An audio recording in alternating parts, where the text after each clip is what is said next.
नमस्कार। मैं हूं संजीव श्रीवास्तव। आप देख रहे हैं 4 PM न्यूज नेटवर्क। चौबे चले छब्बे बनने और दुबे बनकर लौटे, इस मुहावरे की गूंज भोपाल से लेकर मध्य प्रदेश, मध्य प्रदेश से लेकर दिल्ली और दिल्ली से लेकर देश भर में हो रही है। राजनीति में रुचि रखने वाले इस मुहावरे को कटाक्ष के रूप में भी उपयोग कर रहे हैं। मसला मध्य प्रदेश के पूर्व मुख्यमंत्री, कांग्रेस के दिग्गज नेता कमलनाथ से जुड़ा हुआ है। कई दिनों से सुगबुगाहट चल रही थी, चर्चा थी कि कमलनाथ कांग्रेस का हाथ छोड़ रहे हैं और भारतीय जनता पार्टी में जा रहे हैं। वे अपने साथ अपने सांसद पुत्र नकुल नाथ को भी ले जा रहे हैं, कई विधायक भी जा रहे हैं। तमाम चर्चाओं को पिछले शुक्रवार से तब हवा और मिल गई थी जब छिंदवाड़ा में कुछ घटनाक्रम हुए और छिंदवाड़ा से जब उड़कर कमलनाथ शनिवार को दिल्ली पहुंचे तो उन्होंने भी उस पूरे मामले को हवा देने में कोई कोर और कसर नहीं छोड़ी। द्विअर्थी बयान इस मामले को लेकर वे देते रहे, आते रहे और वो कहते रहे कि यदि जाऊंगा तो जरूर बताऊंगा। लेकिन निकलकर रविवार शाम को कुछ आया और अब सोमवार, आज तो उनके एक सिपाह सालार जो 2-3 दिन पहले तक कह रहे थे कि सुनिश्चित सा हो गया है, नाम है सज्जन वर्मा, बरसों से जुड़े हुए हैं मध्य प्रदेश में, कमलनाथ की कृपा से कई बार अलग अलग मुख्यमंत्रियों की कैबिनेट में सदस्य रहे, खासकर दिग्विजय सरकार में मंत्री रहे, फिर अभी खुद कमलनाथ सरकार में थे, कई पद उनके पास भी रहे। अब उन्होंने आज दिल्ली में यह कहा है कि सब कुछ अफवाह थी और पूरे का पूरा ठीक रहा। उन्होंने कमलनाथ के तरफ से मीडिया पर फोड़ दिया है कि ये तो सिर्फ मीडिया के दिमाग की कहीं उपज थी और कमलनाथ जी कहीं नहीं जा रहे हैं, वे कांग्रेस में थे और रहेंगे। और फिर वही 40-45 साल पुराने रिश्तों को गिनाया गया है, उसकी दुहाई दी गई है सज्जन वर्मा की ओर से। सवाल यह उठ रहा था कि कमलनाथ कई बार मीडिया के सामने आए और इतने बड़े मामले पर एक भी बार वे स्वयं क्यों नहीं बोले? कहां कुछ पेच फंस गया जिस तरीके से बार बार सामने आ रहा था कि नहीं, कमलनाथ जा रहे हैं, जा रहे हैं, जा रहे हैं। तो कहीं ना कहीं कुछ ऐसा पेच फंसा। अब क्यों पूरा का पूरा मामला पलट गया? जो बीजेपी, जो एनडीए, मोदी शाह की जोड़ी तमाम बड़े बड़े लोगों को ले रही है, कमलनाथ को क्यों नहीं लेने को वे तैयार हुए? या क्या कुछ पर्दे के पीछे की कहानी है? आज की हम ये जो रेगुलर बहस हमारी होती है उसमें इसी भी बात हम करने जा रहे हैं। और हमारे साथ एक खास पैनल जुड़ रहा है। हमारे साथ राजनीतिक विश्लेषक प्रोफेसर अखिल स्वामी साहब हैं, मीनू जैन जी हैं, वरिष्ठ पत्रकार अरुण दीक्षित जी हैं, डॉक्टर प्रकाश हिंदुस्तानी जी हैं। 4.5 दशक का अनुभव अरुण दीक्षित जी, डॉक्टर प्रकाश हिंदुस्तानी जी के पास है। अखिल जी बेबाक टिप्पणियां करते हैं, वे पूरे देश की राजनीति पे कहीं ना कहीं निगाह रखते हैं, मीनू जी रखती हैं विश्लेषक के तौर पे। तो ये तो कहीं निकल के आ ही रहा है कि कमलनाथ ने अपनी मिट्टी कुटवा ली है।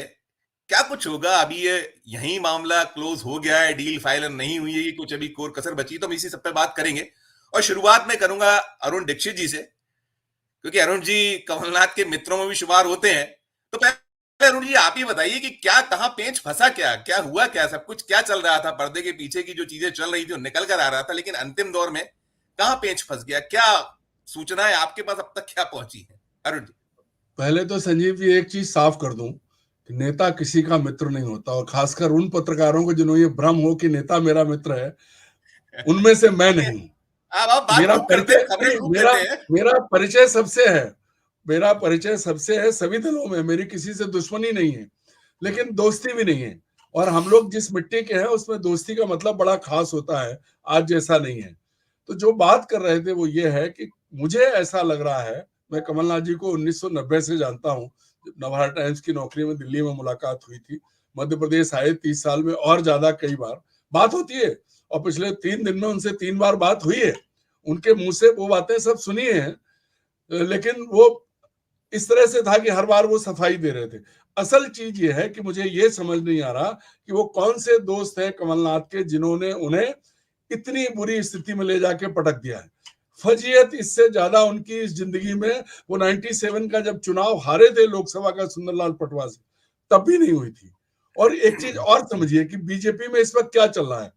प्रकाश जी मध्य प्रदेश से हैं, हमारे वरिष्ठ साथी हैं, आप दोनों लोग जो है राज्य से बाहर के हैं। मध्य प्रदेश में जब 4 साल पहले ज्योतिरादित्य सिंधिया आए थे, उसके बाद जो बीजेपी की स्थिति बनी थी, तब कितनी भाजपा हुई थी?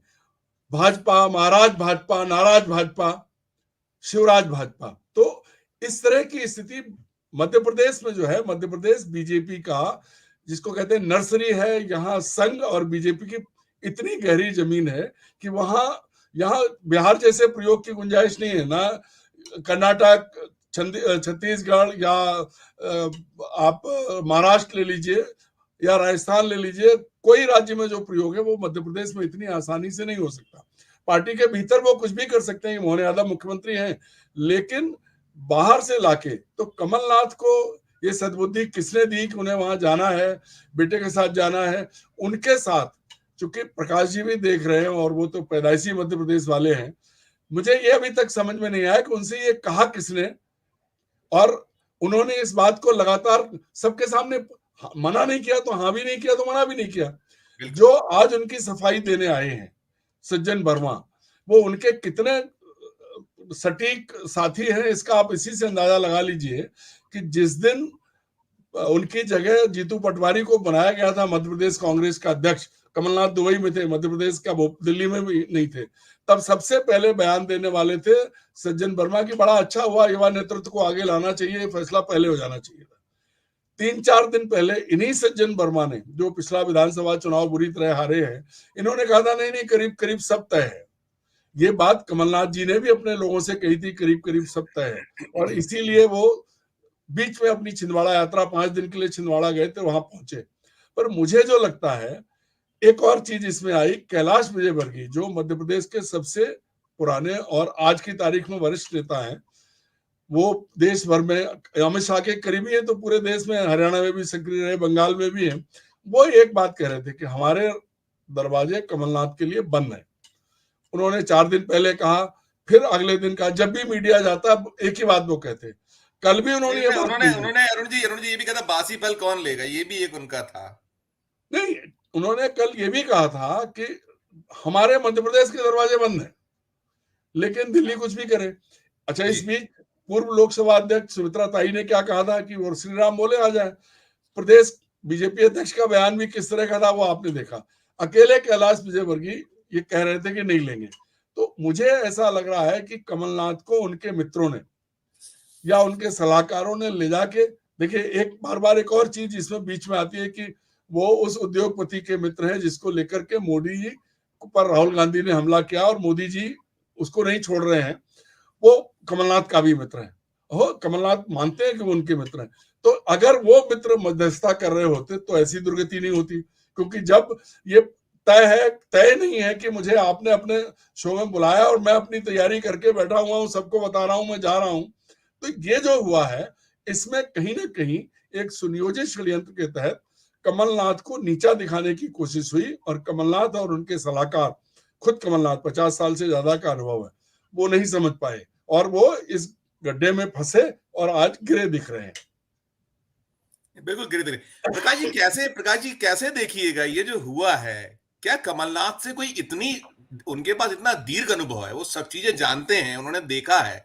सिंधिया का हश्र देखा, सिंधिया का क्या हश्र हुआ, ज्योतिरादित्य सिंधिया जिन्होंने उन्हें गच्चा दिया था, और इन्होंने गच्चा देने की कोशिश अपने खुद के दल को की है जो निकल कर आया। क्या था वो, भले ही ये कहे कि ये मीडिया के दिमाग की उपस्थिति या हम मीडिया ही इस सबको हवा दे रहा था, लेकिन उनके बयान, चूक कहां हुई, उनसे कहीं चूक हुई है जो अरुण जी बात कर रहे हैं, कहीं वो आकलन करने में चूक कर गए, या बिना बात किए कहीं वो इस तरीके से उन्होंने माना कि मुझे तो ले ही लेंगे।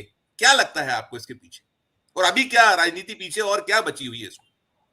संजीव जी, कमलनाथ जी की दशा उस लड़की के जैसी थी जो अपने बॉयफ्रेंड के साथ लिव इन में थी। उसे लग रहा था कि बॉयफ्रेंड जो बीजेपी है वो उससे शादी कर लेगा, और बॉयफ्रेंड ने एन मौके पे गच्चा दे दिया। अब वो ये कहती है कि वो तो मेरा बेस्ट फ्रेंड था, मैं उसके साथ लिव इन में नहीं थी, हम कोई शादी नहीं करने वाले थे, ये कहने जैसी स्थिति इनकी हो गई।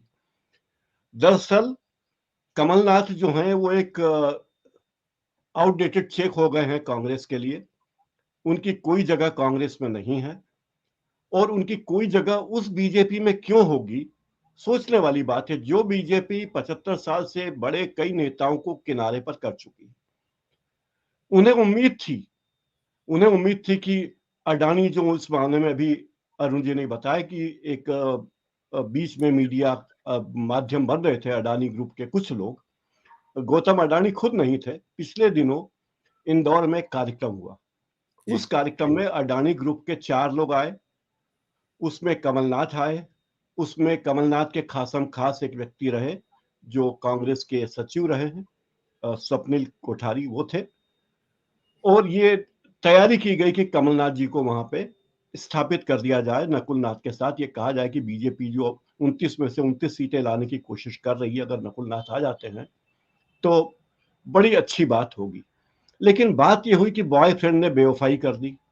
एयर मौके पे बॉयफ्रेंड की तो दूसरे गर्लफ्रेंड थी, उन्होंने कहा कि साहब ये तो 84 के दंगे का आरोपी है। मैं आने वाला था, वो तेजेंद्र पाल सिंह के बयान पे आने वाला था, मैं पूछने वाला था जी। आपसे। उन्होंने तो तेजेंद्र पाल सिंह ने कहा कि साहब तो 84 के आदमी हैं, मामले के आरोपी हैं। फिर ये कहा गया कि जो आदमी 9 बार सांसद रहा, 1 बार विधायक बना, भी केंद्र में मंत्री रहा, मुख्यमंत्री रहा, और जिसने अपनी पार्टी के हर नेता की बेइज्जती की, जिसने पचौरी की बेइज्जती की, जिसने यादव की बेइज्जती की, जिसने राहुल सिंह की बेइज्जती की, उनको मतलब लगभग बेकार निकट्टू बना दिया, जिसने जीतू पटवारी को पार्टी से निकालने तक की स्थिति ला दी थी। आप तो जानते ही भोपाल में थे, ये था कि जीतू पटवारी कब कांग्रेस पार्टी छोड़ के जाएंगे, लेकिन जीतू पटवारी डटे रहे। जो व्यक्ति मुख्यमंत्री रहते हुए पार्टी अध्यक्ष भी रहना चाहता था, राहुल गांधी ने चिट्ठी लिखी कि ज्योतिरादित्य सिंधिया को प्रदेश कांग्रेस का अध्यक्ष बनाना चाहिए, तो उन्होंने चिट्ठी कचरे के डब्बे में डाल दी। इतना अहंकार उन्हें था कि सोनिया जी से मेरे इतने अच्छे संबंध है तो मेरा कोई क्या बिगाड़ लेगा। जिस व्यक्ति ने ज्योतिरादित्य सिंधिया को उसकी बेइज्जती करने में कोई कसर नहीं छोड़ी और जाने के बाद भी बार बार गद्दार कहा, लेकिन जब बाद में उन्हें अकल आई तो उन्हें लगा कि अरे मेरे बेटे का क्या होगा, क्योंकि कांग्रेस का भविष्य उन्हें नहीं लग रहा फिलहाल नहीं लग रहा होगा उन्हें, तो उन्हें अपने बेटे की चिंता हुई। पर सवाल यह था कि अगर बेटा चला जाता बीजेपी में तो क्या उसे गद्दार बोलते। लेकिन न तो वो दिल्ली गए शनिवार को जब बीजेपी का अधिवेशन चल रहा था, न नरेंद्र मोदी ने उन्हें मिलने का समय दिया, न अमित शाह ने मिलने का समय दिया, न नड्डा ने मिलने का समय दिया। और कैलाश विजयवर्गीय ने तो कह दिया था कि हमारे यहाँ जगह नहीं है, कोई रिक्त पद नहीं है भाई। और अगर छिंदवाड़ा की चिंता है तो छिंदवाड़ा से बीजेपी लड़ा सकती है शिवराज सिंह चौहान को, लड़ लो भाई शिवराज सिंह के सामने, जीत जाते तो ठीक है, वरना 29 में से 28 सीटें तो हम जीत ही चुके हैं, अभी हो सकता है रिपीट हो जाए अगली बार। तो अंगूर खट्टे हैं और बॉयफ्रेंड जो है जिसके साथ लिव इन में रहे वो बेवफा है और बड़ी चरित्रवान, ये शब्द के लिए मीनू जी क्षमा करें, बड़े चरित्रवान हमारे नेताजी हैं और उन्हें ये लगा कि वो बहुत पवित्र हैं, वो इतने महान हैं कि मीडिया पूरा गधा है, उन्हें लगता है मीडिया के लोग गधे हैं। हर रोज वे अपनी बात को नकारते हैं। जब चुनाव हारने के बाद उन्होंने कहा था कि मैं राजनीति से संन्यास लेना चाहता हूं, एक लंच पे उन्होंने किया था भोपाल में, अरुण जी जानते हैं। पत्रकारों ने खबर छाप दी कि राजनीति से संन्यास लेना चाहते हैं। अगले दिन उन्होंने खंडन कर दिया कि मीडिया वाले तो कुछ भी बात दिखा लेते हैं, भाई मेरे कब कहा कि मैं संन्यास लेना, जबकि वो वीडियो कई पत्रकारों के पास मौजूद था। लेकिन जो व्यक्ति चाहता है कि पैसे के बल पे मैं राजनीति करूंगा, मैं पार्टी में अपनी दादागिरी करूंगा, किसी और को पनपने नहीं दूंगा, और राज्यसभा में जाना हो तो मैं जाऊंगा, लोकसभा में जाएगा तो मेरा बेटा जाएगा। उनके बेटे ने घोषणा कर दी कि चुनाव में ही लड़ूंगा, कांग्रेस से ही लड़ूंगा। तो मुझे लगता है कि बहुत अच्छा हुआ कांग्रेस होता, अगर कांग्रेस से छोड़ के चले जाते तो कांग्रेस का बड़ा भला होता। वे विपक्ष का बड़ा भला करते, लेकिन विपक्ष का भला करते करते चूक गए। अब कांग्रेस उनके बोझ को कैसे ढोएगी? एक ऐसे व्यक्ति को ढोना पड़ेगा कांग्रेस को जो एक लायबिलिटी है, न केवल वो लायबिलिटी बल्कि उनके साथी जो हैं कई, जो अभी सज्जन सिंह वर्मा जी का जिक्र आपने किया, सज्जन सिंह वर्मा इंस्ट्रूमेंटल रहे ज्योतिरादित्य सिंधिया की बेइज्जती करने में। जब राज्यसभा में जाने की बात आई तो यही सज्जन सिंह वर्मा ने बयान दिया कि मध्य प्रदेश से प्रियंका गांधी राज्यसभा में जाएंगी। अरे भाई ठीक है, गए दिग्विजय सिंह, पर यह बयान देने की किस हैसियत से उन्होंने बयान दिया था? जाहिर है कमलनाथ के इशारे पर दिया था ताकि सिंधिया को बेइज्जत किया जा सके। तो जो अपनी पार्टी में दूसरों की बेइज्जती करता रहा, जो बार बार प्रधानमंत्री से मिलने जाता हो, जो बार बार, मेरे ख्याल से 6 बार वो मिल चुके हैं जब से मोहन यादव जी सीएम बने, तो आखिर ऐसी क्या डीलिंग हो रही है मोहन यादव से उनकी? लोग कहते हैं कि मोहन यादव उनसे सीखना चाहते हैं गुर कमाई के, कि आबकारी से कितना कमाया जाए, आरटीओ से कितना कमाया जाए, ये गुर सीखना चाहते हैं, क्योंकि शिवराज सिंह चौहान ये गुर मोहन यादव को नहीं बता रहे हैं। तो बड़ी अंदर की बातें हमें जो दिख रहा है ऐसा कुछ भी नहीं है। कमलनाथ को इस सिद्धांतों की राजनीति नहीं कर रहे हैं।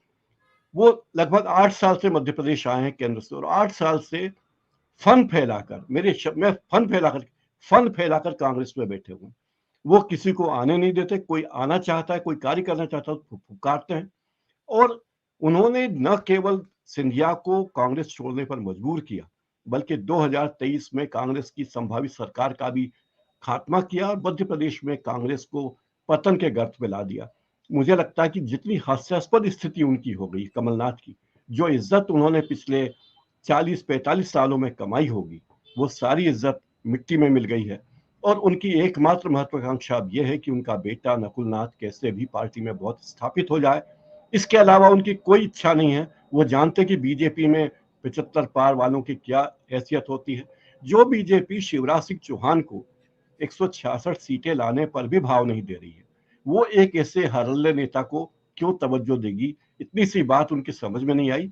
कई बार यह होता है कि वृद्धावस्था में व्यक्ति सही निर्णय नहीं कर पाता या राजनीति में चूक जाता है अपने चापलूसों के कारण। मुझे लगता है चापलूसों ने उन्हें दिग्भ्रमित कर दिया है। ईश्वर सद्बुद्धि दे, सभी को सद्बुद्धि दे। संजीव जी।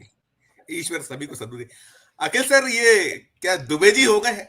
चौबे जी छब्बे जी बन रहे थे, दुबे जी होकर लौट गए, ऐसा ध्वनित हो रहा है। अभी कुछ गुंजाइश है कि छब्बे जी बनने जैसा कुछ देखते हैं? अब आपका क्या आकलन है एज ए विश्लेषक? नहीं, देखिए, मैं संजीव जी वास्तविकता में ऐसी कोई टिप्पणी नहीं करूंगा। मेरा ये मानना है कि ये जो हुआ है इससे स्ट्रेटेजिकली किसको फायदा हुआ है और किसको नुकसान हुआ है। देखिए, पहली तो मैं ये सोचता हूं बीजेपी की तरफ से, बीजेपी ये सब कर क्यों रही है? अगर मोदी जी इतने आश्वस्त हैं कि उनकी 370 सीटें आ रही हैं और एनडीए गठबंधन की 400 सीटें आ रही हैं, तो ऐसे लोगों को ये प्रोत्साहित क्यों कर रहे हैं अपनी तरफ लेने के लिए? जैसे प्रमोद त्यागी जी को उन्होंने ले लिया, अब प्रमोद त्यागी जी क्या ऐड करेंगे, क्या मैसेज देंगे, क्या फायदा होगा?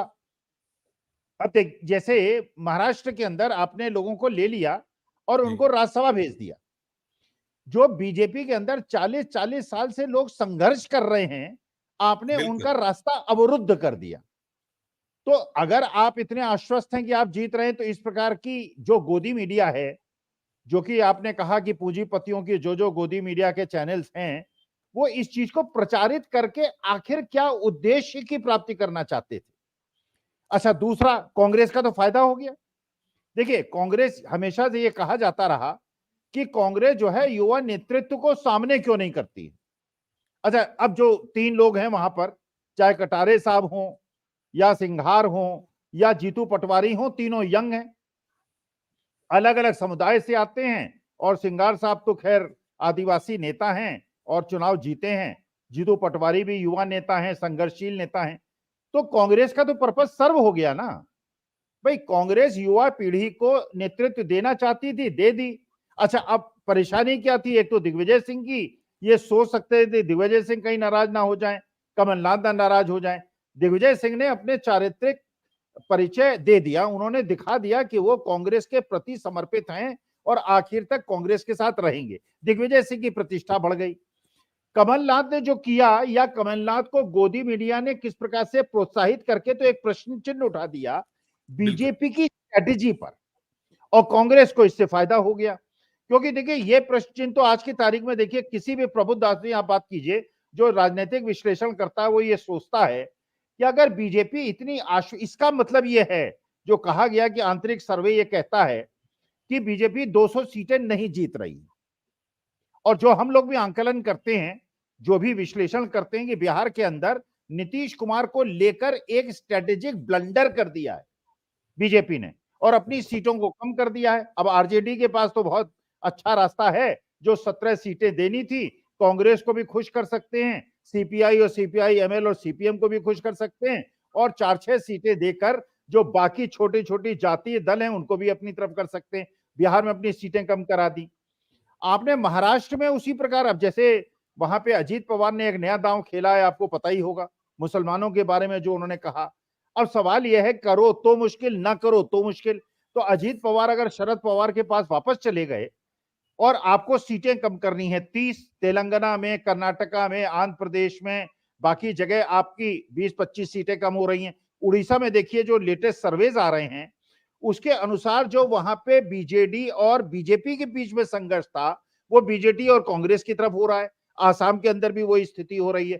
तो मुझे इसमें कमलनाथ जी का संदर्भ तो मैं नहीं लेना चाहूंगा, मुझे नहीं पता क्या मजबूरी थी, क्या खेल था, क्या उनकी स्ट्रेटेजी थी, लेकिन उनको अब आपने इस रास्ते पे लाकर छोड़ दिया है कि कांग्रेस में रहने के अलावा और उनके लिए अपने सारे धन के स्रोत खोलने के अलावा और उसके लिए मेहनत करने के अलावा अपने बेटे को स्थापित करने का कोई तरीका नहीं बचा है।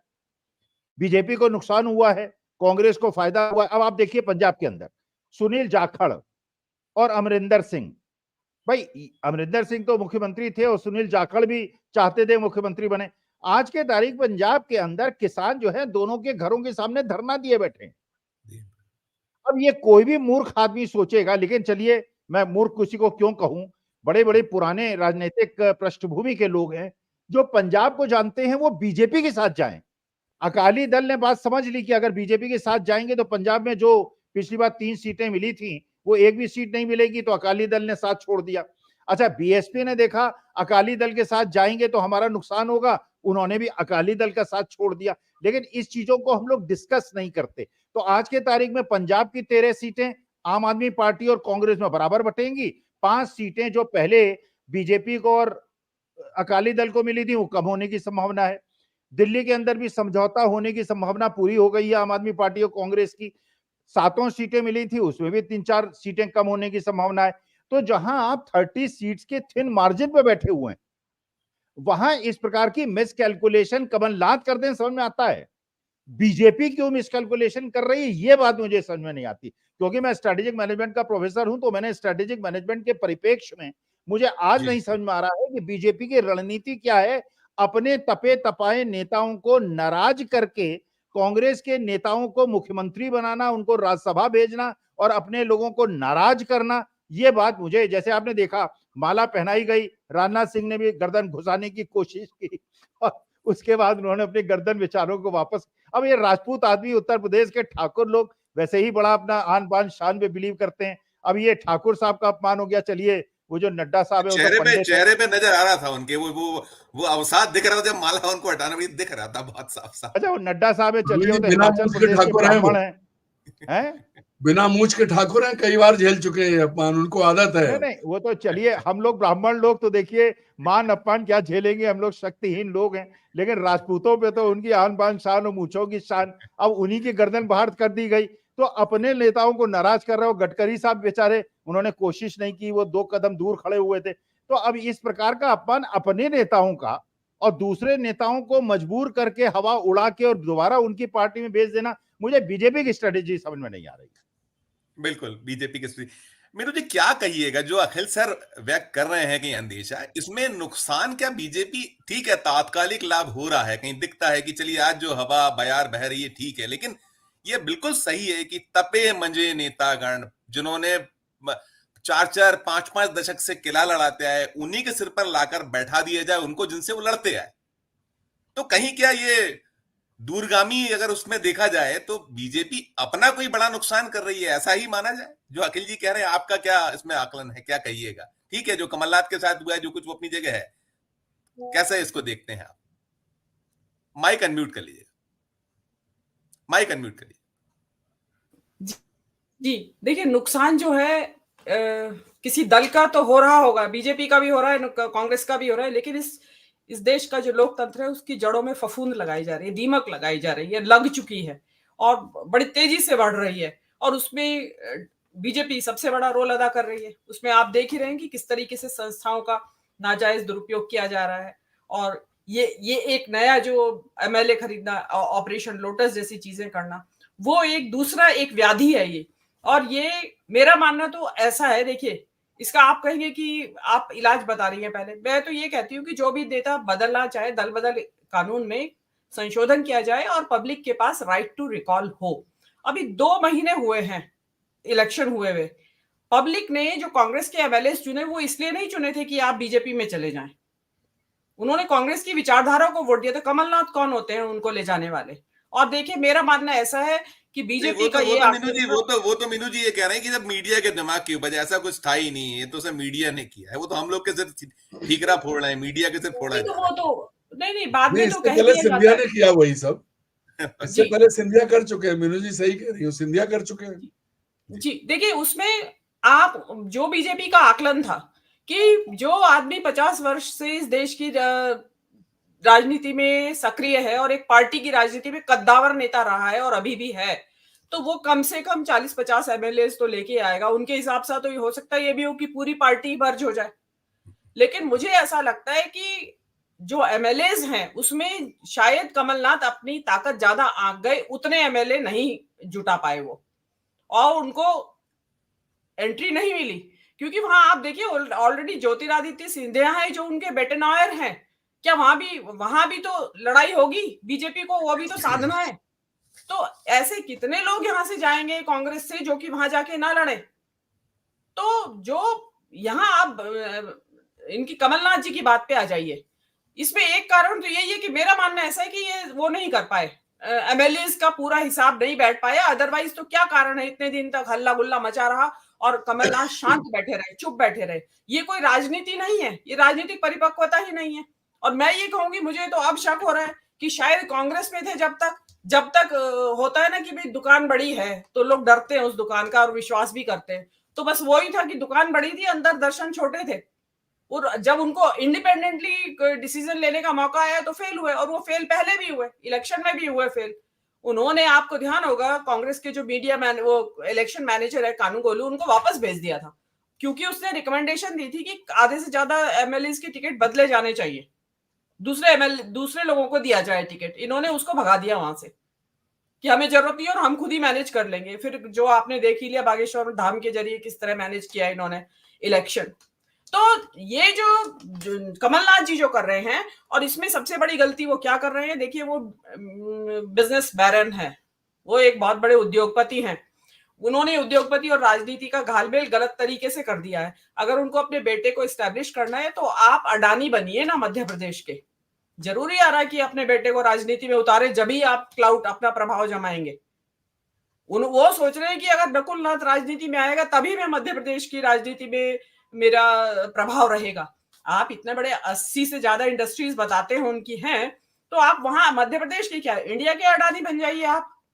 अडानी ने तो अपना बेटा नहीं उतारा राजनीति में, इनको क्या इतनी चसक है। और बताया जाता है कि राजनीतिक तौर पे शायद उनके बेटे नकुल नाथ उतने अनुभवी भी नहीं है, लेकिन चलिए उनको उतारना है। अब यहाँ दिक्कत आती है कि देखिए, एक हमारे इस देश की भी दुर्भाग्य है कि यहाँ जो राजनीति की लिप्सा है ना पद की, वो चाहे आदमी 80 का हो जाए, चाहे 90, 100, कितने भी साल का हो जाए, वो खत्म नहीं होती। अब अमेरिका के राष्ट्रपति को देखिए, ओबामा को, जिस वक्त तो रिटायर हुए उस टाइम 55 साल उम्र थी उनकी। उसके बाद से आपने देखा वहां राजनीति में उनको हस्तक्षेप करते हुए। जब भी वहां प्रेसिडेंशियल इलेक्शन होता है वहां 1-2 स्पीचेस देने के लिए वो जरूर आते हैं, उसके अलावा उनका कोई लेना देना वहां है नहीं उसमें डे टू डे। हमारे यहाँ तो राष्ट्रपति भी बन जाएंगे, उसके बाद भी लिप्सा रहती है कि पता नहीं और क्या बन जाए, इस देश के कर्णधार बन जाए, क्या भारत रत्न की इच्छा रहती है राष्ट्रपति बनने के बाद भी। तो ये जो इस देश में जो आप पूछ रहे हैं ना कि असल में तो यहाँ फफूंद लगी हुई है। जो देश की जो स्वास्थ्य जो होना चाहिए राजनीति का, वो बहुत ज्यादा गड़बड़ाया हुआ है। और जो कमलनाथ अभी कोई ये सोचे कि ये मामला खत्म हो गया, मैं तो नहीं मानती हूँ। देखिए पेड़ अपनी जड़ें छोड़ चुका है, हिल रहा है पेड़, गिरेगा या वापस दूसरी जगह ट्रांसप्लांट हो जाएगा, ये आने वाला समय बताएगा। मुझे नहीं लगता कि कमलनाथ अभी टिकेंगे यहाँ, या तो आउट हो जाएंगे राजनीति से ही। देर इज मुझे तो स्ट्रॉन्ग पॉसिबिलिटी उसी चीज की नजर आती है, और या फिर वो बीजेपी में जाएंगे, और वहां आपको मालूम ही है बीजेपी कोई ऐसा तो है नहीं कि इनको वहां ले जाके वहां रक्षा मंत्री या गृह मंत्री बना देंगी। और ऑलरेडी आपको पता ही है सिंधिया को कितने दिन बाद मिनिस्ट्री मिली थी, साल 1.5 साल बाद इंतजार करवाया था उन्होंने। तो अगर वो राज्यसभा सीट के लिए जा रहे हैं कमलनाथ, तो बड़े शर्म की बात है कि उनकी उम्र की इस वेला में इतने बड़े पदों पे रहने के बाद अगर एक राज्यसभा, एक अदद राज्यसभा की सीट उनकी ख्वाहिश है, तो बहुत छोटी सी ख्वाहिश है ये तो। और इस तरह का व्यक्ति तो फिर कांग्रेस के लिए तो ये अभी घातक हो सकते हैं, और ये घातक पहले भी रहे, और इन्होंने भी गलती की, क्योंकि कांग्रेस तो ऐसी ढुलमुल पार्टी है कि उसके अंदर भी रह के आपको जो करना है अपना भीतरघात करते रहो, कोई कुछ नहीं कहेगा, तो करते रहे वो, तो अपना यहीं पड़े रहते और अपना करते रहते भीतरघात, उनको जो भी कुछ करना था। तो मुझे तो ये मुझे नहीं लगता कि कमलनाथ अभी लॉयल्टी या वफादारी के साथ कांग्रेस के साथ रहेंगे, रहे भी तो बड़ी परेशानी का कारण बनेंगे। मेरे हिसाब से तो आउट हो जाएंगे ग्रेजुअली राजनीति से ही। जी अरुण जी, क्या कहते हैं कि क्या कुछ अभी गुंजाइश दिखती है कुछ की अभी, क्या बीजेपी जिस तरीके आज का जो अभी मूव है, जो कल का आज का है, अभी कुछ गुंजाइश है? और दूसरा जो मीनू जी कह रही हैं कि ये प्रकाश जी ने भी कहा कि वो तो बोझ से बने हुए थे और वहां चले जाते तो शायद कांग्रेस के लिए अच्छा होता, लेकिन जो स्थिति बनी इन सब में कैसे इसको आप आंकते हैं, कैसे इसको देखिएगा कि अभी गुंजाइश है एक चीज, और दूसरी चीज क्या वापसी जो कर ली है उन्होंने कह दिया है, तो अब तो मान सम्मान तो खो ही दिया है, देखिए चटपटा आगे क्या रहेगी? संजीव जी, जो प्रकाश जी ने, मीनू जी ने और स्वामी जी ने जो बातें कही, वो सारी बातें उनको अगर आप क्लब करें तो आज कमलनाथ की जो स्थिति है, 77 साल के कमलनाथ को हेल्थ इश्यूज हैं, हम लोग जानते हैं, उनकी अपनी अलग समस्याएं हैं, आम आदमी के नेता वो न थे न आज हैं, और जो एक बड़ा साम्राज्य उनका खड़ा हुआ वो राजनीति के साथ रहते रहते उद्योगपति बने। जब 1980 में इंदिरा गांधी लाई थी तब उनके पास इतने एसेट नहीं थे, धीरे धीरे, हालांकि आज भी वो कहते हैं कि मेरे बेटों का कारोबार है। तो कमलनाथ आज अपने लोगों के दांव में फंस के ऐसे फंसे हैं कि ना वो इधर के हैं ना उधर के हैं। अब कहावतों पे तो नहीं कह सकते, लेकिन ये जरूर है कि आज मैं पीसीसी के दफ्तर गया था तो रीवा क्षेत्र के एक सज्जन जो है उनसे मेरी मुलाकात हो गई, तो बोले अरे सुन लीजिए हमारे गांव में एक कहावत है। तो उन्होंने कहा भाई बताइए क्या है। कमलनाथ जी को लेकर के बात हो रही थी। बोले भला हुआ प्यों मर गए इन बच्चन के भाग, 16 ठो रोटी बची 1 कटोरा साग। बोले अच्छा हुआ पति मर गया, महिला जिसके घर में खाने की कमी थी। बोले कमलनाथ हटे तो कम से कम जगह साफ हो, यहाँ लोगों को उनके लिए और नए रास्ते खुले, क्योंकि पूरा इलाका, देखिए 1980 में वो आए और 2018 में उन्हें कांग्रेस का अध्यक्ष बनाया गया था। उसके बाद मध्य प्रदेश में एक नई परंपरा हुई, कांग्रेस पेड एम्प्लॉइज के जरिए चली। प्रकाश जी भी जानते हैं, आप भी जानते हैं, स्वामी जी को भी इस बात की खबर होगी। अभी ये जो लोग आए हैं, चाहे जीतू पटवारी हार के आए, उमंग सिंघार आए, या सत्यदेव कटारे का बेटा हेमंत कटारे आया, इनको जिस तरह चुना गया है कांग्रेस में, मैं कहता हूं कि ये युवा हैं लेकिन पार्टी के भीतर इनसे अच्छे, ये सब किसी न किसी आरोप से घिरे रहे हैं। पहली बार कांग्रेस ने ऐसा किया कि एक झटके में, जैसा होता है ना, इसको फेंकना है तो इसको उठा लो। ये परिस्थिति कांग्रेस के लीडरशिप की सबसे बुरी हालत यह है कि जब 2018, 19 और 20 की जो परिस्थितियां बनी थी, जब सिंधिया गए, या राजस्थान में जो अशोक गहलोत ने किया, वो फैसला ही नहीं कर पाते। जब कांग्रेस की लीडरशिप फैसला नहीं कर पाती है, और ये कहा गया मध्य प्रदेश में क्योंकि सारा खर्चा कमलनाथ देंगे, पीसीसी कमलनाथ चलाएंगे। ये भी हुआ कि चुनाव के दौरान बहुत सारे आरोप लगे कि कमलनाथ ने पैसे नहीं दिए या कमलनाथ विड्रॉ कर गए। 150 प्रत्याशी 230 में ये कह रहे हैं कि मुझे चुनावी खर्चा नहीं मिला। इस सबके बाद भी अगर कमलनाथ ने ये कहा कि मैंने 5 दिसंबर को इस्तीफा दिया था, तो स्वीकार क्यों नहीं किया गया? क्यों नहीं? कांग्रेस कमेटी, दरअसल कांग्रेस नेतृत्व वर्षों से इस असमंजस का शिकार है कि फैसले नहीं करते। उनकी एक ही नीति, नो डिसीजन, सब कुछ पड़ा रहने दो। अब अगर ये चीजें होती, 2012 में पार्लियामेंट में एक कमेटी के लिए वोटिंग हो रही थी, तब मनमोहन सिंह जी प्रधानमंत्री थे, 163 नंबर कमरे के बाहर मैंने उनसे पूछा, उन दिनों राहुल गांधी का नाम बहुत चल रहा था, तो मैंने कहा आप बताइए, तो बोले मैं तैयार हूं, राहुल गांधी आगे तो आए। आज जिन और उन्होंने ये भी कहा था, 4 पत्रकार और थे, उन्होंने कहा था कि मैं तो उनकी टीम में भी काम करने को तैयार हूं, लेकिन कांग्रेस नेतृत्व तब ये फैसला नहीं कर पाया कि राहुल गांधी को आगे लाके प्रधानमंत्री बनाना चाहिए। तो अब कांग्रेस नेतृत्व कर क्या रहा है? कभी अब कुल मिला के ये देख लीजिए कि कमलनाथ के साथ क्या हुआ। कमलनाथ, आज परिस्थिति ये है कि गांधी परिवार के सदस्य कांग्रेस के नेताओं से नहीं मिलते हैं और मल्लिकार्जुन खड़गे वही कर रहे हैं जो उनको मैसेज मिलता है। अन्यथा प्रकाश जी भी बहुत अच्छे से जानते हैं और आप भी जानते हैं जो 3 नाम मध्य प्रदेश में आगे किए गए हैं, उन तीनों की वास्तविकता क्या है। युवा है, ऊर्जावान है, सब है, लेकिन उनके साथ जो चीजें जुड़ी हैं, जिस दिन बीजेपी निशाने पर लेना शुरू करेगी उस दिन किसी के पास कोई जवाब नहीं होगा। पर कांग्रेस सही फैसले नहीं कर पा रही है, इसी वजह से कमलनाथ ये सब तमाशा कर रहे थे 3 दिन से। और अभी भी अगर उन्हें बीजेपी, उन्होंने कह दिया कि हम नहीं जा रहे हैं, तो कांग्रेस ये कह सकती थी कि हमने भी निकाल दिया, घर जाइए, क्या फर्क पड़ता। तो न फैसला करने का जो फैसला है वो अकेले कमलनाथ नहीं है, ऐसे तमाम कांग्रेस में नेता हैं जो पल रहे हैं।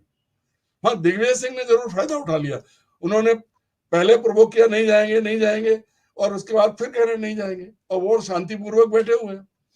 मूल समस्या ये है कि कांग्रेस नेतृत्व अभी भी गंभीर नहीं है, अभी भी ये तय नहीं है। देखिए, मुझे ऐसा लगता है कि राहुल गांधी ये चाहते हैं कि एक बार पूरी तरह से ये घर खत्म हो जाए, फिर नई बुनियाद खड़ी करें, लेकिन वो ये भूल जाते हैं कि उनके सामने कौन लोग हैं। उनके सामने है नरेंद्र मोदी, जिनके झूठ, जिनके पराक्रम को, जिसको जिस तरह का पराक्रम उन्हें हासिल है, उसकी कल्पना तो हमारे देश के समाज में किसी को नहीं थी कि प्रधानमंत्री डंके की चोट पे झूठ बोलता है।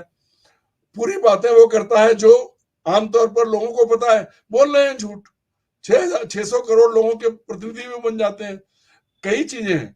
उसके बावजूद भी जब राहुल गांधी को पप्पू बनाने के लिए आईटी सेल ने काम किया, वो वीडियो कितने साल लगे। अब जब आईटी मीडिया सेल बदला, जयशंकर, रमेश जयराम रमेश और सुप्रिया सिन्नेत और पवन खेड़ा वगैरह आए, तब से जो स्थिति देखो, राहुल पर निजी हमले कम हुए। तो कांग्रेस खुद ही फैसले नहीं कर पाती है, और इसी तरह कमललाल जैसे लोग, या वो ग्रुप तेज के वो लोगों को देखिए ना उन्हें बाहर किया ना वो अंदर है।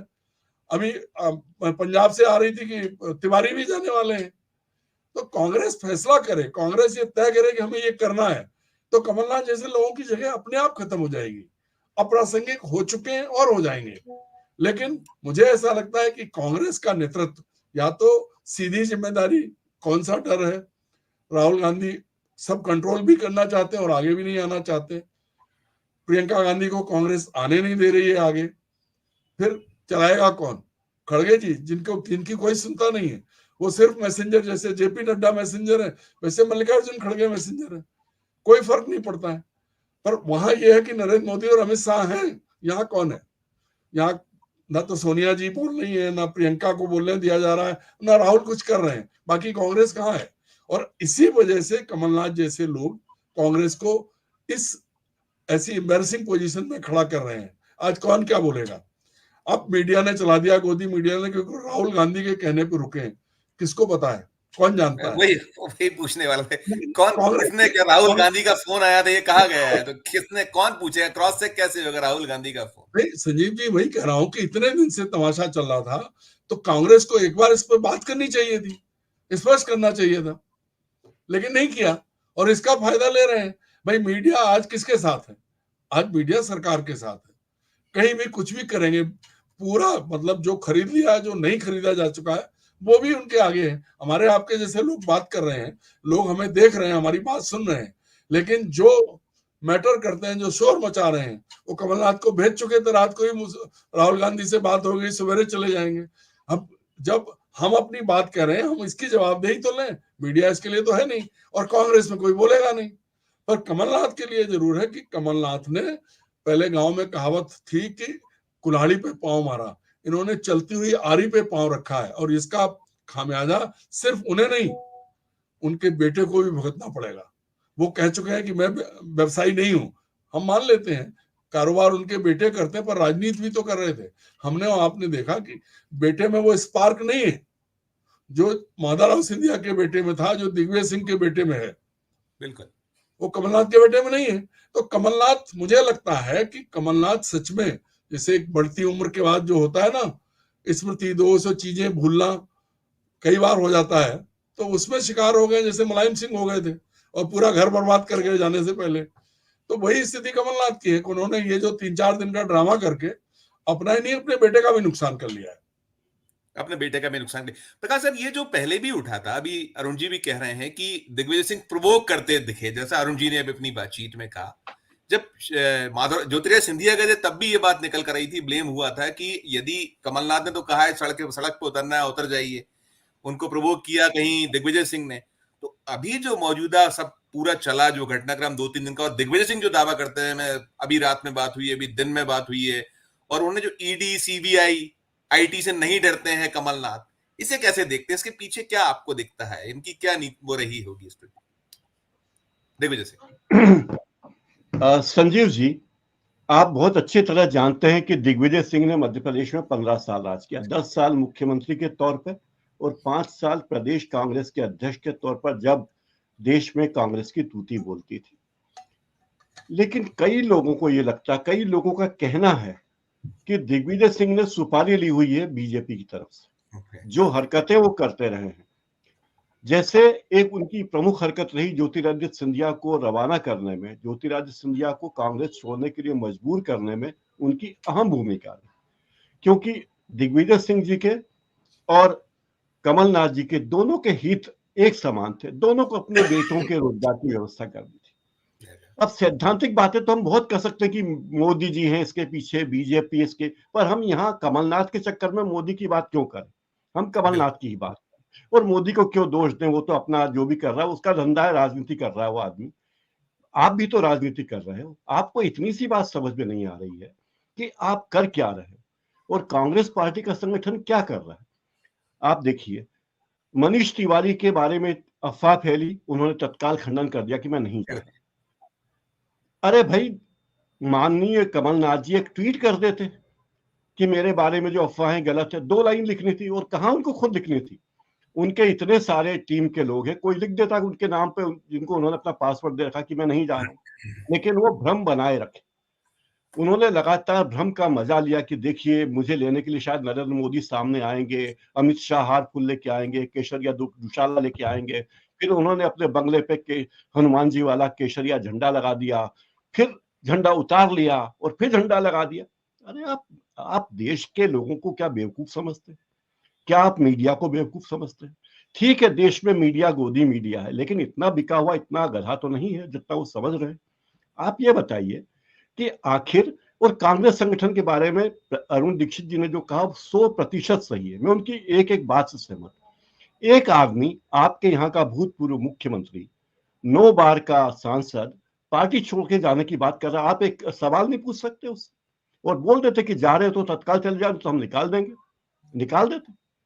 तो इतना मरगिल्ला पार्टी का तंत्र हो जहां जहां कोई विचार करने की क्षमता नहीं। भाई अशोक चौहान जाते हैं, जाए, मुरली देवड़ा जाता है तो जाए, चंद्रकांत मंडोल जाता है जाए, प्रफुल्ल पटेल एनसीपी से, इन चारों को बीजेपी ने राज्यसभा में भेज दिया और आप बोलते कि जिसको जाना है जाए।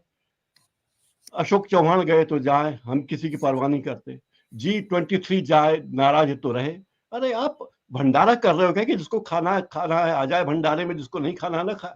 आप एक संगठन चला रहे हैं, 140 साल पुरानी पार्टी है, उस पार्टी को चलाने की जिम्मेदारी आप पे है, एक एक कार्यकर्ता के हालचाल जानने की जिम्मेदारी। मैं मध्य प्रदेश में इतने साल से, मुझे याद है 25 साल से, पिछले 25 साल से मेरे पास कभी भी कांग्रेस का कोई कार्यकर्ता, कोई नेता नहीं आया जिसने कहा हो कि कांग्रेस की कौन सी नीतियां आपको पसंद है।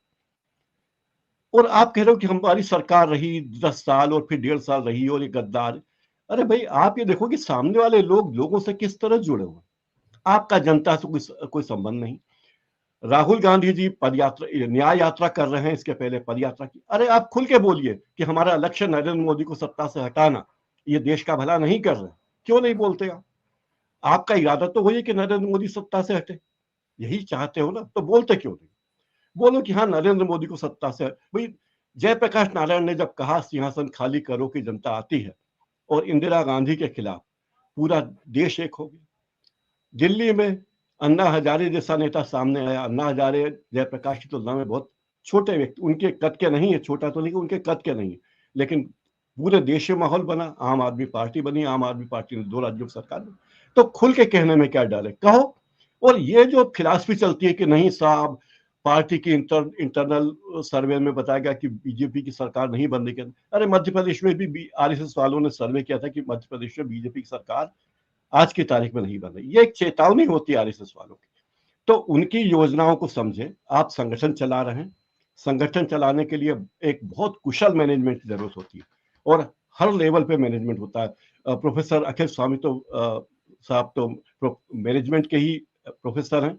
मैनेजमेंट किस लेवल पे होता है? एक छोटा सा स्कूल चलाने के लिए बहुत मैनेजमेंट, एक छोटी सी दुकान चलानी हो, एक छोटा सा संगठन, एक एनजीओ चलता है, इतना बड़ा संगठन जिसने 12 करोड़ वोट लिए, आपकी व्यवस्था कुछ है ही नहीं। कोई व्यक्ति नाराज है, उस नाराज व्यक्ति से नाराजगी पूछने का कोई व्यवस्था नहीं आपके पास। आप पूछोगे भाई आप नाराज क्यों हो, आप क्यों जाना चाहते हो? और ये चारों पांचों नेता मध्य प्रदेश के जो हैं, जो हाशिए पे धकेल दिए गए हैं, और योग्य नेता हैं, लेकिन क्यों धकेल दिए गए भाई? उनका क्या कसूर है?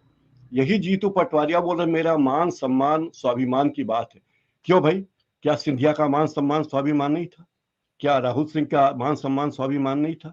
क्या पचौरी जी का मान सम्मान नहीं था? क्या जीतू पटवारी का मान सम्मान नहीं है? तो केवल आपको अपने मान सम्मान की चिंता है, पार्टी के मान सम्मान की कोई चिंता नहीं है, आपको संगठन की कोई चिंता नहीं है।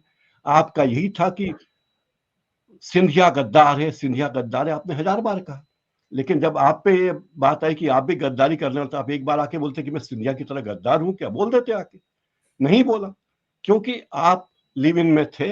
आपको उम्मीद थी कि बॉयफ्रेंड बड़ा अच्छा है, शादी कर लेगा, उसके साथ मजे करूंगी, बहुत पैसे वाला है, सरकारें हैं, यही ख्वाब था आपका। तो मुझे लगता है वैलेंटाइन कि मंथ में प्रकाश जी पे बॉयफ्रेंड हावी है। नहीं, आप ये बताइए कि किस तरह से कमलनाथ और किसको धोखा दे रहे? आप निर्णय नहीं ले पा रहे हैं, पार्टी में आपने गलत टिकट दिए। कम से कम 6 बार ऐसे मौके आए जब आपको कहा गया कि आप गलत लोगों को टिकट दे रहे हैं।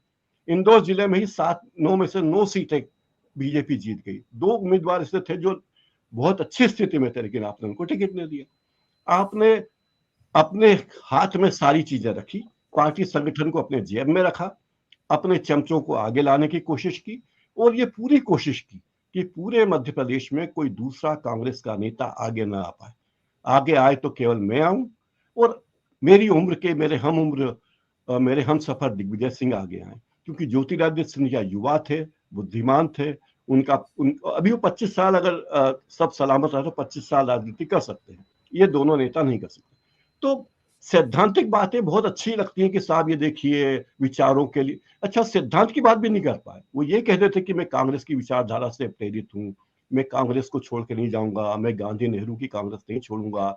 इंदिरा जी ने कहा था 1980 की सभा में कि ये मेरे तीसरे बेटे जैसा है। ये सब बातें कह देते तो भी लगता, लेकिन बस पत्रकारों को कहना कि मैं बता दूंगा तुम्हें, अब मैंने कहा कि मैं बीजेपी में जा रहा हूं, मैंने कहा खंडन किया कि मैं बीजेपी में नहीं जा रहा हूं। तो ये क्या बात?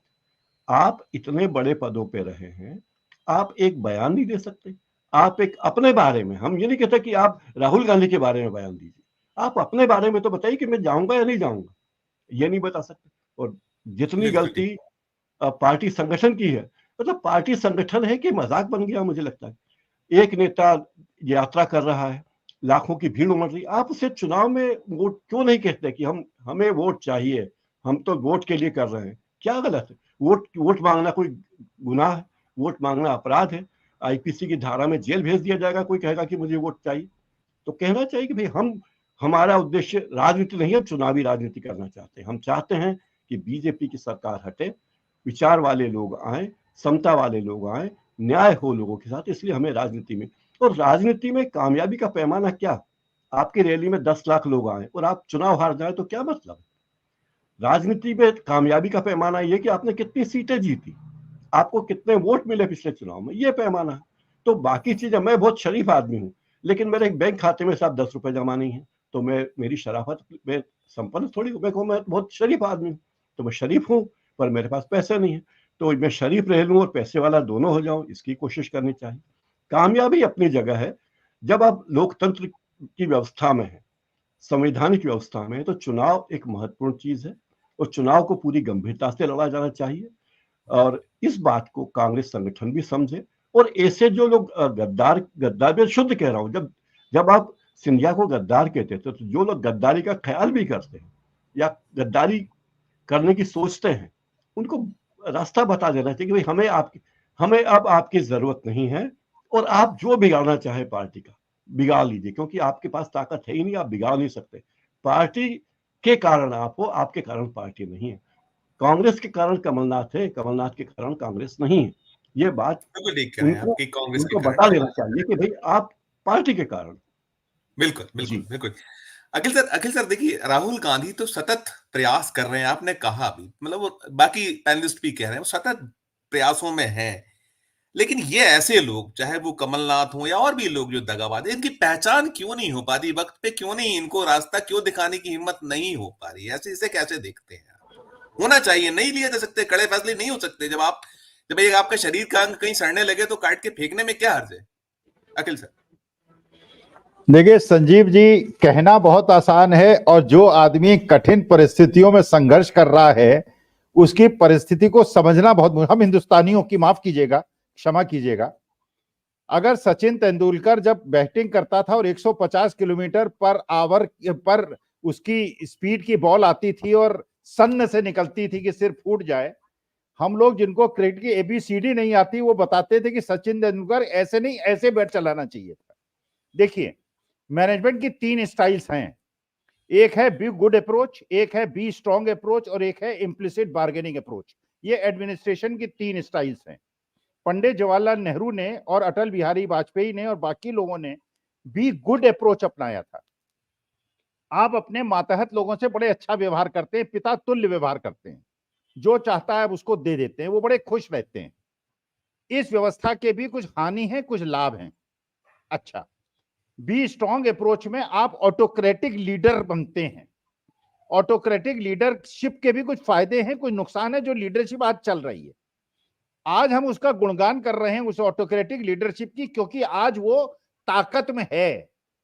और देखिए, हिटलर की भी जब ताकत थी, मुसोलिनी की ताकत थी, सब सिर पे उसे सलाम करते थे, और एक समय ऐसा आया हिटलर का नाम लेने पे दंड मिलता है। देखिए, बहुत मुश्किल परिस्थितियों में कहा गया नेताओं से नहीं मिलते कांग्रेसी नेता।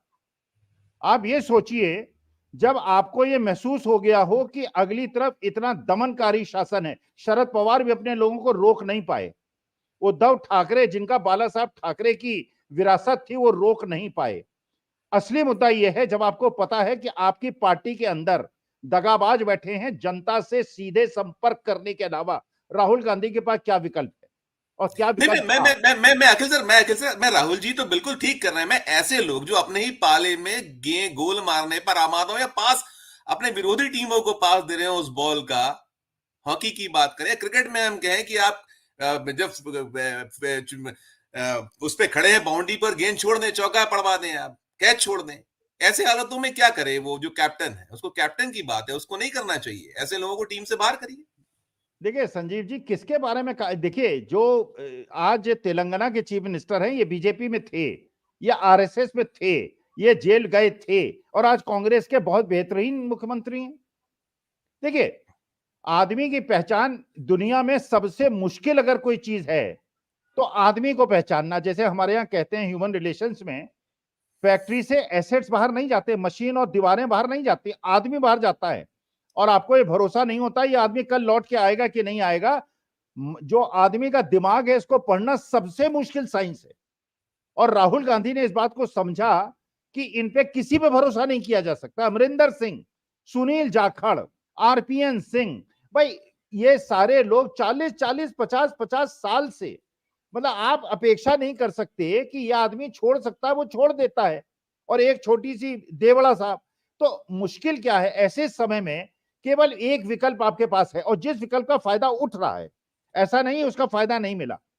आप लोग मध्य प्रदेश, छत्तीसगढ़ और राजस्थान की बात करते हैं, आप तेलंगाना, कर्नाटका की बात नहीं करते, हिमाचल की बात नहीं करते। देखिए, वास्तविकता यह है आज जनता 2 भागों में विभाजित हो गई है। एक जो ऑटोक्रेसी को पसंद करता है, जिसे खून का खुशबू और स्वाद अच्छा लगने लगा है, जो मारने को कि उसका बुलडोजर से तोड़ दिया, उसकी टांग तोड़ दी, उसका सिर फोड़ दिया, उसको आनंद आता है। और दूसरा एक वर्ग है कहता है नहीं ये मेरे देश के लिए अच्छा नहीं, और मेरे को ये नहीं चाहिए, अशांति नहीं चाहिए, मुझे गुंडागर्दी नहीं चाहिए, मुझे कोई पुराना भारत प्यार मोहब्बत वाला भारत चाहिए।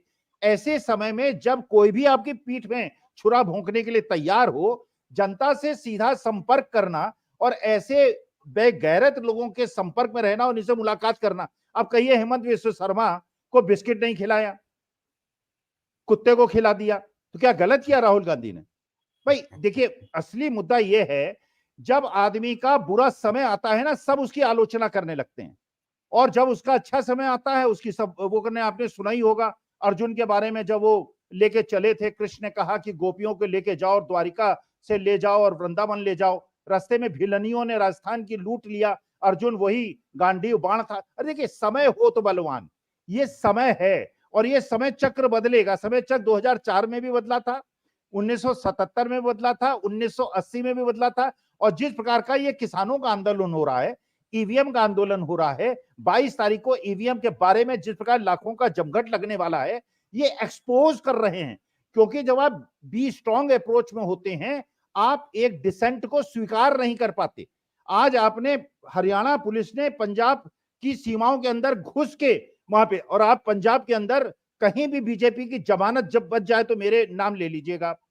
आसाम के अंदर, उड़ीसा के अंदर उल्टी बयार चल रही है, लेकिन अभी नजर नहीं आएगी, लेकिन चुनाव के बाद नजर आएगी। अगर बीजेपी परेशान न होती, अगर वो बदहवास न होती, तो इस प्रकार पार्टियों को न तोड़ती। और इस बात का कोई विश्वास आप मत कीजिए, जब चुनाव घोषित हो जाएंगे इसमें 50% नेता और बीजेपी के 50% नेता इंडिया अलायंस में आ जाएंगे। इसलिए let us keep our fingers crossed.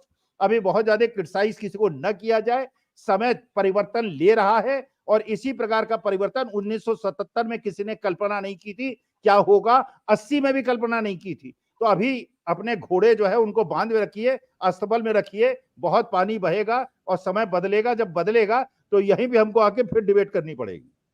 बिल्कुल, समय बदलेगा। मीनू जी, आखिरी टिप्पणी है आपकी। मैं जो पूछ रहा था अखिल सर से, थोड़ा उन्होंने उसमें कहीं बोलने में शायद मुझे लगता है कहीं वो बहुत सौम्य में कहा। मैं सीधी आपकी टिप्पणी चाहूंगा कि जो ऐसे लोग हैं, आपने कहा है हालांकि कि जो एक बोझ से बने हुए हैं और जो ऐसी सीधी खुलेआम जो गद्दारी पारामादा है, या जो जो इनका चरित्र दिख रहा है, ऐसे लोगों को सीधे पार्टी से बाहर नहीं करना चाहिए, उन्हें ऐसी राह नहीं दिखाना चाहिए कि उन्हें समझ में आए, दूसरे लोग इस तरीके का दुस्साहस ना कर सकें।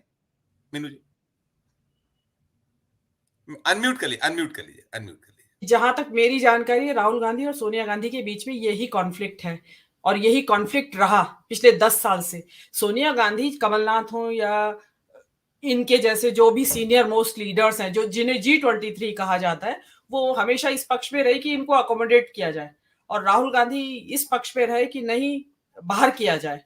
तो ये एक बहुत बड़ा कॉन्फ्लिक्ट चला और उसका खामियाजा कांग्रेस ने भुगता है, इस इंडिसाइसिवनेस का, कि बाहर निकाले कि यहां रखे। और इसीलिए ना तो उसमें सोनिया गांधी की चल पाई, ना एक मुश्त, और ना एक मुश्त राहुल गांधी अपनी चला पाए।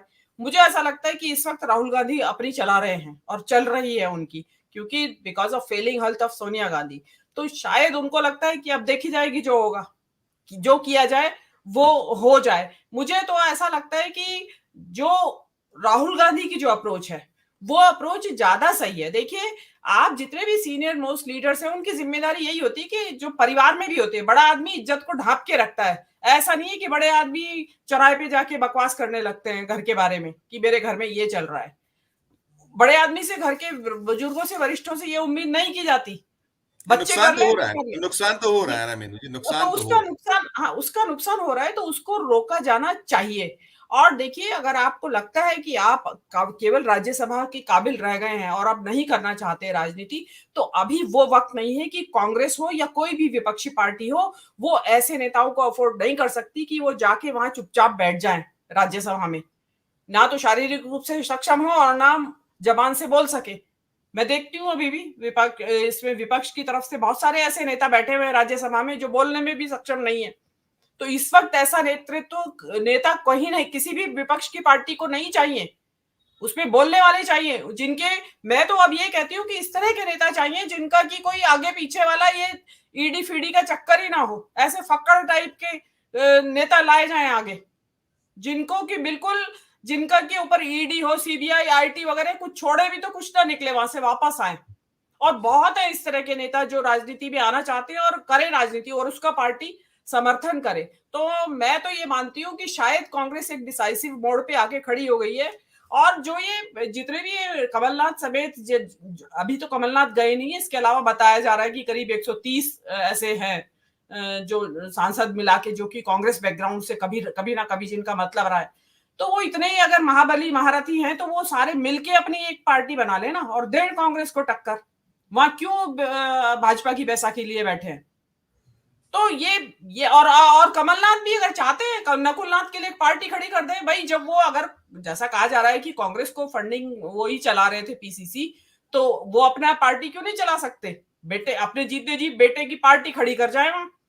और वहां तो है भी नहीं कोई थर्ड पार्टी, एक पार्टी अच्छा है, लोगों को ऑप्शन भी मिल जाएगा मध्य प्रदेश की राजनीति में। तो वो आप वो करके जाएं। आप ये कि यहां जा रहे हैं वहां जा रहे हैं, मतलब एक अजीबोगरीब खेल। जनता का बेवकूफ, जो कि बार बार सभी पैनलिस्ट करें कि भाई जनता को बेवकूफ समझ रखा है क्या आपने?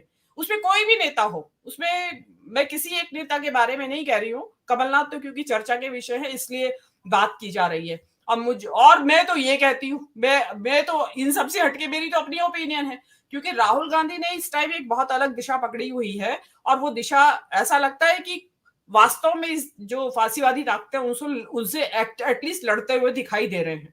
तो उठा के एक अपनी अलग पार्टी बना ले, जैसे इंदिरा गांधी ने भी तो कांग्रेस को दो फाड़ कर दिए थे ना, कांग्रेस आई। इसी तरीके से एक राहुल गांधी कांग्रेस बना ले अपनी और निकल जाए कांग्रेस से बाहर। लोग होर्ड्स में जाएंगे उनके पीछे, क्योंकि इस गली सड़ी कांग्रेस के साथ अब लोगों को बुराई बुराई नजर आ रही है। कितना भी अच्छा कर ले आप, कितनी भी ड्रेसिंग कर ले, वो घाव भर के ही नहीं देता है। तो इसलिए बेटर है कि एक नया सेटअप शुरू किया जाए और फिर उसका कमाल देखा जाए। सेटअप तो है, सेटअप खड़ा है इसी की, अगर शुद्धिकरण हो जाएगा तो भी बात बन जाएगी मीनू जी, है ना? शायद मुझे लगता है शुद्धिकरण में बहुत मुश्किल है संजीव जी, कहाँ शुद्धिकरण हुआ। पैन इंडिया पार्टी है, कोई एक स्टेट की पार्टी नहीं है ये जी। बहुत बहुत धन्यवाद इस शानदार चर्चा के लिए अरुण जी, डॉक्टर प्रकाश जी, अखिल स्वामी साहब और मीनू जी। बहुत शानदार चर्चा, बहुत अच्छी चर्चा आज की। तो ये थी हमारी आज की चर्चा, जिसमें यही निकलकर पैनलिस्ट की ओर से आया कि जनता बेवकूफ नहीं है, जनता सब जानती है। भले ही जो कोई चरित्र कुछ भी दिखाए, जो चल रहा है देश में, उसमें जनता ही अंततः जनार्दन है और वही फाइनली फैसला करेगी, और फैसले की घड़ी पास है और निराश होने की जरूरत नहीं है। तो आज की इस चर्चा में इतना ही। हम फिर किसी नए विषय की और साथ और नई चर्चा के साथ आपके समक्ष उपस्थित होंगे। इस चर्चा को ये चर्चा आपको कैसी लगी, हमारे वीडियो के कमेंट बॉक्स में जाकर जरूर कमेंट कीजिएगा और देखते रहिए 4 PM न्यूज नेटवर्क। नमस्कार, धन्यवाद।